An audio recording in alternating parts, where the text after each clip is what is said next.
सोलापूर ते हैदराबाद विमानसेवा शुक्रवार दिनांक 17 एप्रिल पासून सुरू होणार आहे। ही सेवा आठवड्यातून 5 दिवस राहणार असून पहिल्या फेरीसाठी 50% बुकिंग झाले आहे। सोमवार ते शुक्रवार या कालावधीत ही सेवा उपलब्ध राहील। तिकिटाचा दर 3800 प्लस असा असणार आहे। ही सेवा फ्लाय 91 या विमान कंपनीची आहे।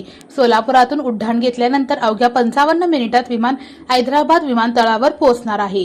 दुपारी 3:20 हे विमान उड्डाण केल्यानंतर 4:25 हैदराबादला पोहोचेल। हेच विमान 15 मिनिटाच्या विश्रांतीनंतर सोलापूरकडे येईल। सायंकाळी 5:50 सदरचे विमान पोहोचणार आहे।